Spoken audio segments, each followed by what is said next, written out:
ఒకరోజు ఒక ముసలి బ్రాహ్మణుడు పక్క ఊరు చేరుకోవడానికి ప్రయాణం మొదలు పెడతారు. పెద్ద పెద్ద 3 సంచులు పట్టుకుని నడుస్తుండగా ఆయనకి ఒక అబ్బాయి కనిపిస్తాడు. ఆ అబ్బాయిని ఇలా అడుగుతాడు, బాబూ, ఇందులో ఒక సంచి నువ్వు మోయగలవా? నేను మోయలేకపోతున్నాను. అలా నువ్వు మోస్తే నీకు ఒక బంగారు నాణెం ఇస్తాను అంటాడు. ఆ అబ్బాయి అలాగే మోసుకుంటూ వెళ్తూ ఉంటాడు. కాసేపటికి ఒక నది వస్తుంది. ఆ నది మీదుగా ఆయన నడవలేక, ఈ రెండో సంచి కూడా నువ్వు తీసుకోగలవా అని అడుగుతాడు. ఆ అబ్బాయి చక్కగా బలంగా ఉన్నాడు కాబట్టి అలాగే నాకే ఇచ్చేయండి అని రెండో సంచి కూడా తీసుకుంటాడు. అప్పుడు ఆ అబ్బాయి ఈయనతో ఇలా అడుగుతారు, అసలు ఇంతకీ ఈ సంచిల్లో ఏముంది అని.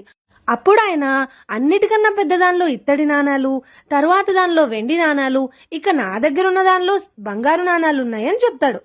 అలా అనుమానంగా చూస్తూ ఉన్న బ్రాహ్మణుని పసికట్టి ఇతను ఇలా చెప్తాడు, చూడండి, మీరు దేనికి భయపడకండి. నేను చాలా నమ్మకస్తుణ్ణి. నేను మిమ్మల్ని ఎటువంటి మోసం చేయను అని. కాసేపటికి ఒక పెద్ద కొండ వస్తుంది. ఆ కొండ చూసి ఈయన ఇలా అంటారు, బాబు, నేను అటువైపు రాలేను.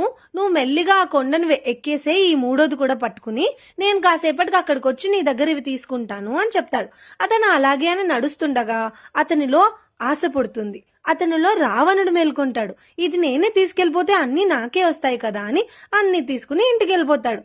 హడావిడిగా ఇవన్నీ ఇంటికి పట్టుకెళ్ళిపోయి ఓపెన్ చేసి చూస్తాడు. చూడగానే 3 సంచుల్లో రాళ్లుంటాయి. దాంతో పాటు ఒక చిన్న లెటర్ ఉంటుంది. ఆ లెటర్లో ఇలా రాసుంటుంది, బాబు, ఈ రాజ్యానికి నేనే రాజుని.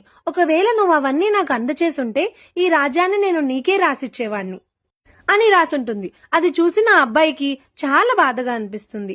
మనసు బాగుంటే మనకి చేరాల్సింది ఆ దేవుడే చేరుస్తాడు. మనలోని మంచిని ఎప్పుడు పోగొట్టుకోకూడదు. జాగ్రత్త.